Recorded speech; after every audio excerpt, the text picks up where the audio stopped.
Tidak semua danau indah itu layak didatangi, karena di balik tenangnya permukaan air, ada jiwa-jiwa yang menunggu.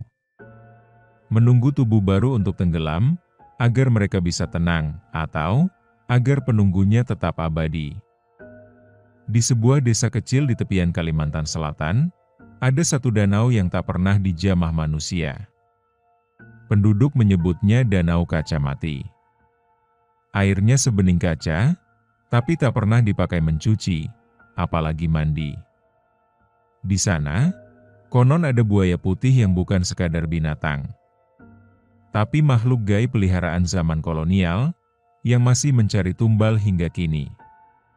Dan ini adalah cerita tentang Randi, seorang pemuda kota yang nekat berkemah di sana hanya demi konten YouTube, dan akhirnya ia tak pernah benar-benar pulang.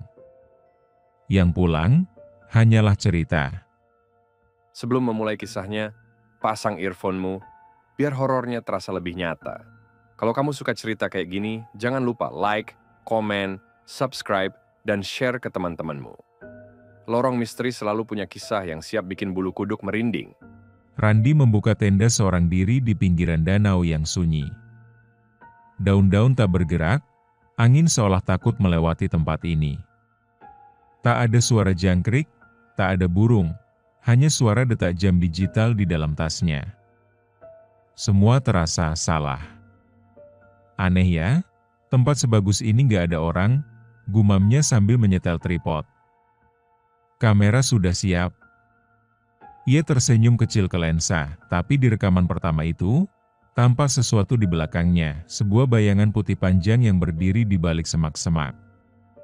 Seolah sedang mengawasi, Randi tak sadar, ia hanya tertawa dan berkata, "Welcome to Danau Kaca Mati, guys." Tempat yang katanya angker.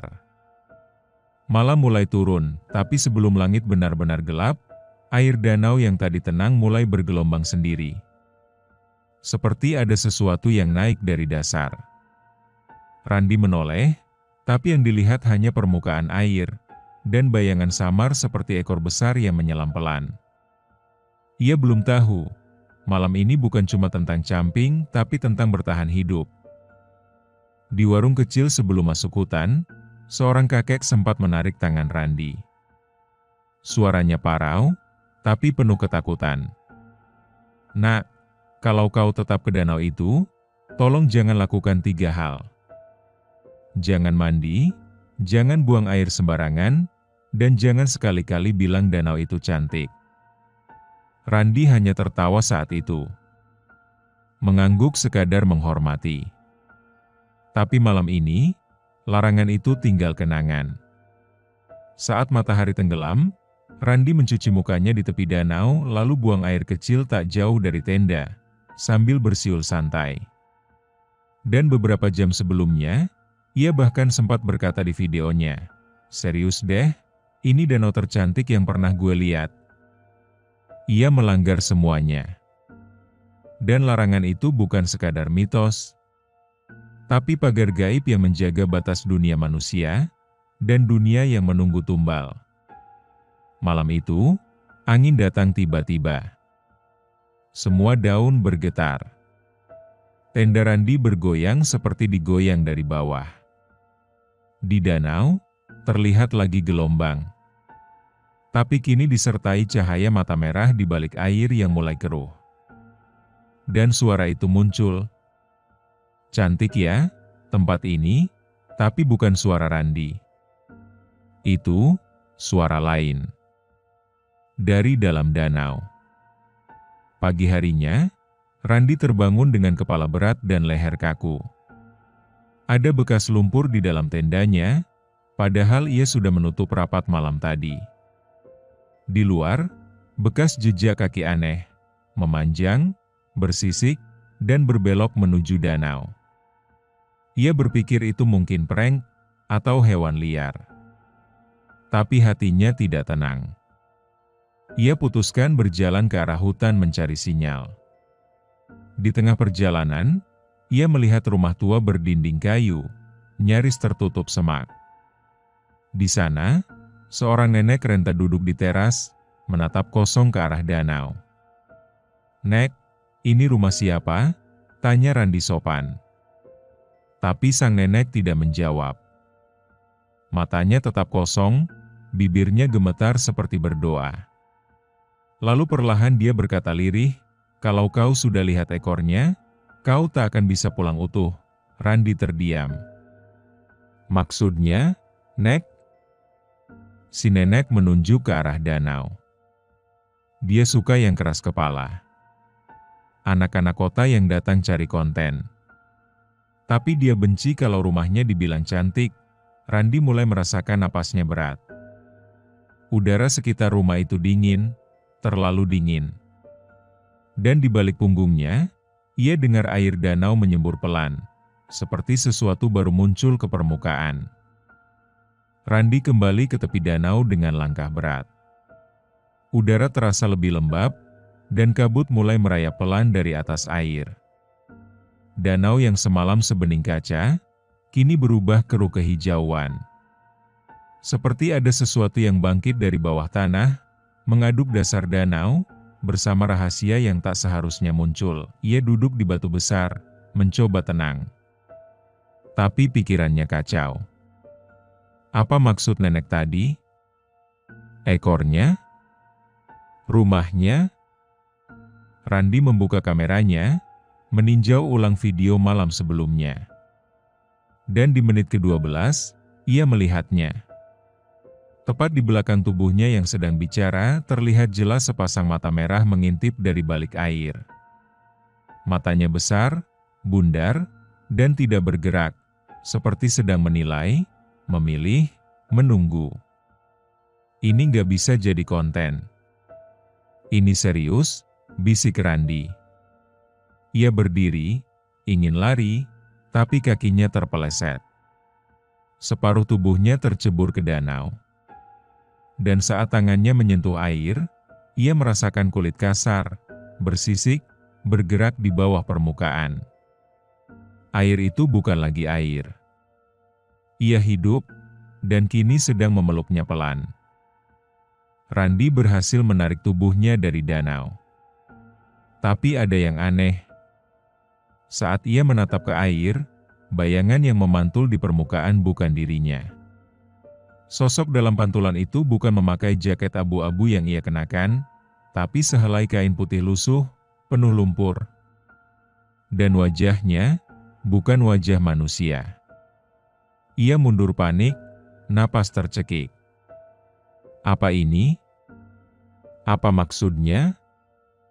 Tapi air danau semakin tenang. Terlalu tenang, seakan baru saja selesai menelan sesuatu, dan kini sedang memantulkan jiwa yang berbeda. Randi mencoba menenangkan diri, tapi jantungnya berdegup makin keras. Ia tatap permukaan air sekali lagi. Bayangan itu masih ada, tapi kini tersenyum. Senyum lebar tak manusiawi, bibir retak, dan mata merah seperti terbakar dari dalam. Lalu, suara itu datang, pelan, tapi jelas. Kau sudah masuk, kenapa ingin keluar? Dunia seolah berhenti. Burung tak berkicau, angin tak berhembus. Hanya ada air, dan bayangan yang menunggu. Karena bagi danau ini, semua yang masuk harus meninggalkan sesuatu. Malam kembali turun, dan Randi tak bisa tidur. Tubuhnya menggigil meski api unggun menyala. Tapi yang membuatnya tak bisa memejamkan mata, adalah suara lirih yang terus muncul dari arah danau, bukan suara binatang, bukan suara angin. Tapi bisikan, seperti suara perempuan. Kembalikan yang kau ambil, pelan, namun merasuk. Mengiris sampai tulang. Randi menutup telinga, mencoba tak peduli. Tapi bisikan itu justru berpindah ke dalam kepalanya. Seolah air danau menyatu dengan pikirannya, ia mulai melihat kilasan. Seorang perempuan berbaju putih diikat rantai di dasar danau, matanya memohon, mulutnya berbuih air. Aku nggak ambil apa-apa. Aku cuma mau konten. Randi berteriak. Tapi tak ada yang menjawab. hanya bisikan yang makin nyaring. Kau bawa mata, kau bawa mulut, kau bawa suara, kau bawa mata. Saat ia menatap danau, air itu mendidih diam-diam. Lalu satu tangan muncul dari dalam air, tangan manusia, tapi jari-jarinya panjang seperti akar pohon. Ia tidak sedang di danau biasa. Ia sedang duduk di pintu antara dua dunia. Malam itu, Randi sudah di ujung ketakutan. Ia mencoba lari, tapi langkahnya berat, tanah terasa seperti lumpur hidup yang menarik ke bawah. Nafasnya pendek. Dan di kejauhan, terdengar bunyi air pecah, pelan, dalam, dan berat. Ia menoleh. Dari tengah danau yang kini berubah seperti minyak hitam, muncul punggung besar berlumur lumpur, lalu perlahan, kepala seekor buaya putih naik ke permukaan. Ukurannya sebesar mobil. Matanya menyala merah, dan di atas kepalanya, sebuah mahkota emas tua yang tenggelam separuh oleh lumpur dan darah. Randi terpaku. Wajah buaya itu tak marah, tak agresif. Tapi menatapnya dalam-dalam, seolah tahu siapa dia, tahu niatnya. Seolah pernah mengenalnya, dari kehidupan yang jauh sebelum ini. "Siapa kau?" Suara Randi bergetar. Tapi buaya itu tak menjawab. Ia hanya membuka mulut pelan, dan dari dalam rahangnya, keluar wajah seorang perempuan, matanya kosong, kulitnya membiru. Itu wajah dari mimpi Randi.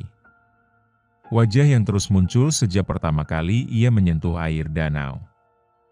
Dan untuk pertama kalinya, ia sadar ini bukan tentang danau, tapi tentang dosa lama yang belum ditebus. Randi jatuh berlutut. Mulutnya gemetar membaca doa, tapi lidahnya kaku. Tubuhnya mulai kejang. Matanya memutar ke atas, dan dari tengkuknya mengalir darah hangat, seperti ada yang menggigit dari balik punggungnya, tapi tak terlihat. Buaya putih itu masih diam, tak menyerang, tapi menunggu. Menunggu sesuatu dari dalam Randi yang belum keluar.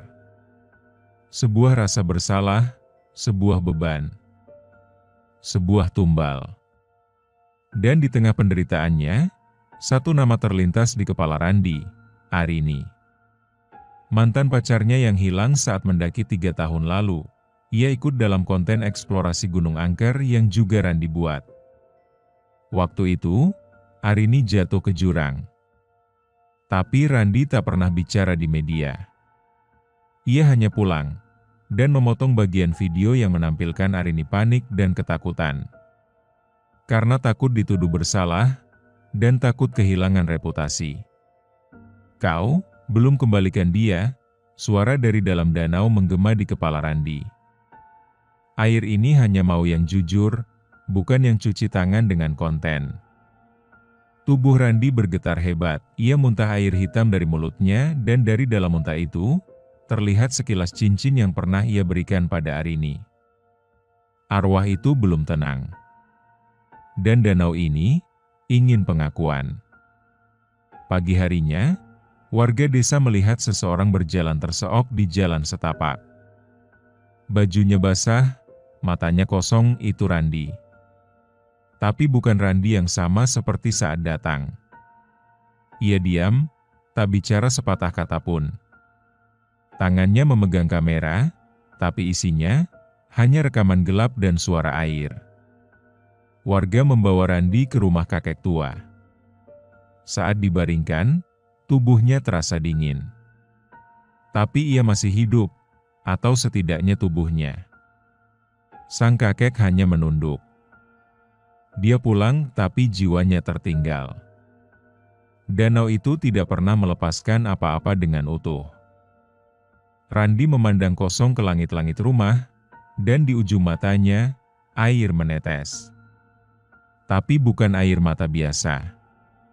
Airnya bening berwarna kehijauan, persis seperti warna danau yang kini keruh dan tak mencerminkan apa-apa lagi. "Randi, kamu dengar saya?" tanya seorang warga. Tapi ia hanya tersenyum pelan, senyum yang bukan milik Randi. Lalu, dari mulutnya, terdengar bisikan lemah, "Arini, sudah pulang, tak ada yang paham." Tapi malam itu, danau kembali tenang. Seolah baru saja selesai menerima persembahan. 3 hari setelah Randi ditemukan, warga menemukan sebuah surat lusuh dalam kantong jaketnya. Surat itu ditulis dengan tulisan tangan gemetar, seperti ditulis terburu-buru, dan di bagian bawahnya, tertempel sehelai rambut panjang, masih basah. Isi surat itu mengguncang siapapun yang membacanya. "Jika kau membaca ini, jangan pernah ulangi kesalahan yang kulakukan. Jangan jadikan tempat suci sebagai panggung hiburan. Jangan abaikan peringatan orang tua, karena mereka bicara dengan pengalaman, bukan rasa takut. Dan jangan jadikan orang yang kau cintai sebagai bayangan di balik layar demi konten. Karena setiap danau punya mata, punya jiwa, dan punya harga." Surat itu ditutup dengan kalimat samar seolah ditulis oleh 2 suara dalam satu tubuh. "Aku Randi." Dan "Aku Arini." Warga membakar kamera dan pakaian Randi di tepi danau. Tak ada yang berani menyentuh danau itu lagi. Dan hingga kini, permukaannya tetap bening. Tapi bila kau menatap terlalu lama, kau bisa melihat 2 sosok berdiri di bawah air, saling bergandengan tangan dan menatap balik ke arahmu. Prime, terima kasih sudah mendengarkan kisah ini sampai habis.